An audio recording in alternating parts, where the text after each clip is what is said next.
YouTube may be for video production what Gutenberg was for books. Okay, that may be overstating things just a little bit, but YouTube is huge.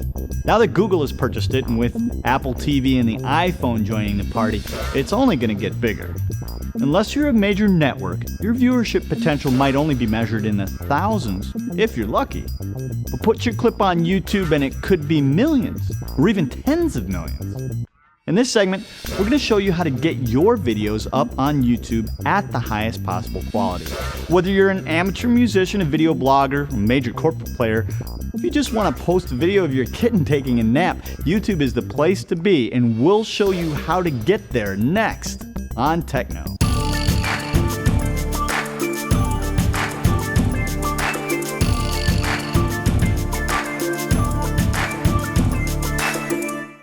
Let's start with the dry technical specs that YouTube recommends. 320 by 240 resolution, 30 frames per second, the duration of less than 10 minutes, and a file size of less than 100 megabytes. The video can be wrapped up into any number of file formats. Officially, AVI, MOV, WMV, or MPEG files are supported. The encoding for AVI or MOV files can be just about anything, but YouTube recommends MPEG-4. The resolution or frame size is easy, 320 by 240. For the frame rate, 30 is fine, but the 2997 that your camcorder might shoot will work too. The file size and duration are really two limits that are tied together, and when you divide the file size by the duration in seconds, you actually get the data rate. YouTube delivers movies at a data rate of about 200 to 250 kilobits per second or so. 250 kilobits per second is a pretty low data rate and is at least partially responsible for the quality of the clips on YouTube, or the lack of quality as it were. Just for comparison's sake, consider that standard DV camcorder encoding, if used on a 320 by 240 frame size, would weigh in at about 6,000 kilobits per second. DVD video encoding might be somewhere around 2,000 kilobits per second, again, for a 320 by 240 pixel frame. This is a full magnitude more data per second than you're getting on YouTube. And so, this is our dilemma. YouTube achieves these low data rates at the expense of quality. Okay, before we get on with the details of rendering out your files in the best technical format, let's first discuss something that is actually much more important in determining the quality of your YouTube video, and that is the fundamental quality of the source video itself. We covered compression in some detail on EP206 of TechKnow, but let's review. Visually simple videos encode better.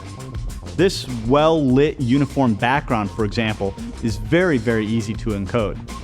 Add a high-contrast, low-motion subject to the mix, like a talking head, and you have a clip that will look spectacular on YouTube. Well, the technical quality will be very good anyhow. Poorly lit, handheld video with complex moving backgrounds, like tree leaves blowing in a breeze, are a nightmare to encode. As with all video productions, spend some time lighting your scene properly, then spend a little more time lighting your scene properly.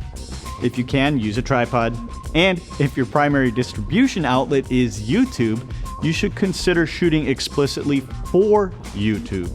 Limit the complexity of your backgrounds and don't make any camera moves. Audio is also an important part of your YouTube video, and the most important time to worry about audio is also during production. YouTube is currently monophonic, so there's no point in uploading stereo files. Make sure you mix in mono as well so you know what the video is going to sound like. Encoding's not hard. For audio, use a 22 kilohertz sample rate, a bit depth of 16, and MP3 encoding. Video encoding is also pretty easy. Try the QuickTime file format and select H.263, Sorensen 3, or MPEG-4 for encoding. There are other options, but one of those three will definitely work, balancing quality against file size limitations. The WMV format on the Windows platform is available with most video editing apps and uses the recommended MPEG-4 encoding. The tricky part of encoding is going to be when you try to get your file under that 100 megabyte limit.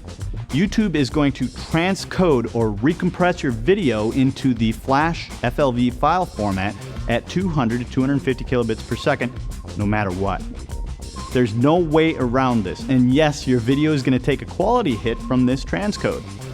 Here's some very rough numbers to give you an idea of some data rates you can start with to max out a 100 megabyte file. The reason why these are only rough data rates is because different encoders behave differently with different kinds of material. But these are some solid numbers that you can start with for a first test render. After the first render, you'll have some idea about how much you can raise or lower the data rate to get as close as possible to the 100 megabyte limit. Once you have a file that is close to the 100 megabyte limit, you're ready to upload it to the YouTube server. YouTube is actually very easy to use. First, create a private secure account on YouTube. Then click the Upload Videos button and follow the prompts. In a short period of time, usually measured in hours, your video will have a potential audience of millions.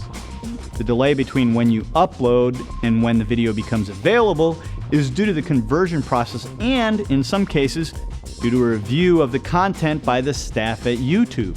The 10-minute 100 megabyte file limit is the default, but it's also very easy to get around with director accounts.